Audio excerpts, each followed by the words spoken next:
जेव्हा तू लहान होतीस, जेव्हा याची सुरुवात झाली, तेव्हा कुठेतरी म्हणजे नकळत का असताना एक सेंटर ऑफ अट्रॅक्शनचा भाग कुठे तू झाली आहेस का? किंवा ते तू कसं टॅकल केलंस?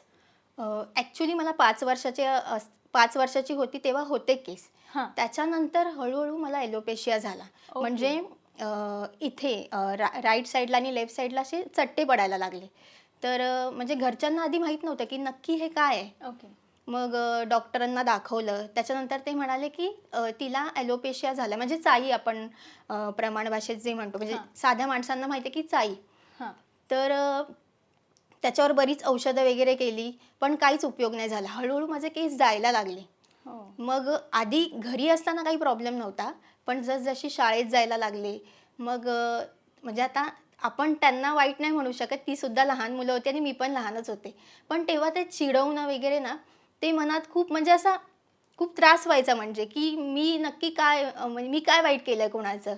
म्हणजे मला कल्चरलमध्ये भाग घ्यायचा असायचा, तर नाही, हिचा प्रॉब्लेम आहे, हिला नको. ओ. मग मुलींचा रोल नाही, मला मुलांचा द्यायचे, की मग असंच अगदी फेटा वगैरे बांधलाय किंवा ते उपरण वगैरे असं बांधलंय, असं वगैरे काहीतरी रोल द्यायचे. पण खूप असा त्रास व्हायचा, की मी करू काय नक्की? म्हणजे हां.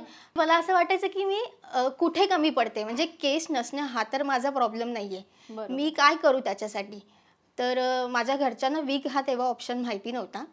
मग जसजशी मी 10वी वगैरे पास आउट झाले, त्याच्यानंतर जेव्हा मॅमला भेटले माझ्या, तेव्हा माझ्या स्कूल टीचर होत्या. त्या म्हणाल्या, "मला माहिती आहे तुझ्यामध्ये ते आहे. हं. तू काही करून तुला जे वाटतंय ना तेच कर तू." पण मग मी त्याच्यानंतर जेव्हा कॉलेजला गेले, तेव्हा पहिल्यांदा मी एकांकिकेत काम केलं होतं आणि एंट्री एक्झिटचा रोल होता, म्हणजे भिकारीचा रोल होता. मला पहिलंच काम मिळालेलं. मी एंट्री एक्झिट मारलं. कॉमेडी होता, पण त्याच्यामध्ये मला लक्षवेधीचं म्हणजे बक्षीस मिळालं. Okay, okay. खूप छान, खूप छान सोनाली. म्हणजे एकंदरीत लहान असताना जेव्हा तुला चिडवलं गेलं किंवा काय, तेव्हा भलेही तुला ते थोडंसं कुठेतरी हर्ट होत असेल, पण आज ज्या पद्धतीने तू सगळं हे कॅरी करतेस, खरंच सॅल्यूट आहे तुला. कारण का आजकाल आपण Instaवर सुद्धा काही फोटो वगैरे पोस्ट करताना खूप कॉन्शियस होतो. हो, आणि हो. त्यात मी बघितलं तू Instaवर पण खूप असे जे आहे बाल लूकमधले खूप छान-छान फोटो तू पोस्ट केलेले आहेत. तर तुला असं काय वाटलं, की जे आहे ते आपण हे करूया? म्हणजे तुला असं कॉन्शियस नाही वाटलं किंवा असं काय झालं लाईफमध्ये, की अचानक तुला असं वाटलं, की बस आता, बस जे आहे ते आहे? अ, त्याची एक छोटीशी स्टोरी आहे. हं. अ, माझे सीनियर आहेत म्हणजे आनंद केकान. त्यांनी एक हॉलिवूडचा मला एक मूव्ही दाखवला. त्याच्यामध्ये एक बाळ गर्ल होती. तर दादा म्हणाला, की "ठीक आहे, तुझे जे विरळ केस आहेत ना, आपण ते पूर्ण काढूयात आणि प्रॉपर एक शूट करूया बाळमध्ये. हं, हं, हं. फोनवर करूया. तुला कसं वाटतंय? तुझ्यामध्ये किती कॉन्फिडन्स आहे? तुझं तुलाच कळेल." पण मी म्हटलं, "नाही, नाही, नाही, नाही, मला नाही जमणार ते. ओके. मी असं हां, कधी हां, हां. केलं नाहीये." तो म्हणाला, की "ठीक आहे, नसेल केलं तरी इथे कोण आहे आजूबाजूला? आपण एकदा ट्राय करायला काहीच हरकत नाही." हं, हं, तर हं. मी नॉर्मल असं शर्ट घातलेलं आणि एकदम असं टॉमबॉयसारखं तशी रेडी झाले आणि पहिल्यांदा जेव्हा फोटोज टाकले, असं स्टेटसला टाकले, म्हणजे तेव्हा तर Instagram नव्हतं. तेव्हा इतका रिस्पॉन्स आला, की हां. मला असं झालं, की म्हणजे मला असं कळालं, की तो लूक माझ्यासाठी स्पेशल आहे म्हणून. हां, हां, हां.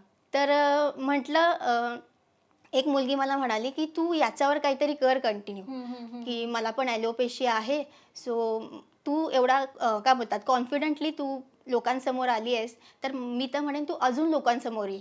अच्छा. हां, तर मग तेव्हा मला असं वाटलं, की चला अजून आपण लोकांपर्यंत पोहोचण्यासाठी गिरगावला गुढीपाडव्याला सगळे लोकं तयारी करून येतात. हं. म्हटलं आपण एक लूक करून जाऊया का? असं मला म्हणजे तेव्हा जाणवलं.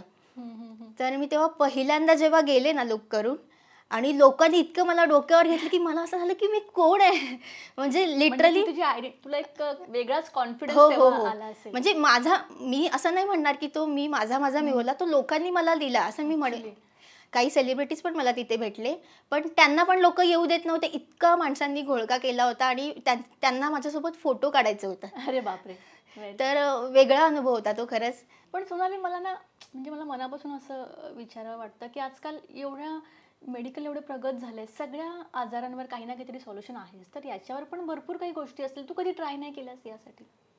ॲक्चुअली आता जेव्हा 5 वर्षापासून चाळीला सुरुवात झाली म्हणजे ॲलोपेशियाला, तेव्हा बाबांनी नॉर्मल डॉक्टरांकडे किंवा आयुर्वेदिक म्हणा किंवा हं. ते आपल्या डोक्यावर इंजेक्शन देतात तसे प्रकार हं. किंवा जे आजूबाजूची लोकं सांगतात असं बरंच त्यांनी केलं. म्हणजे हं.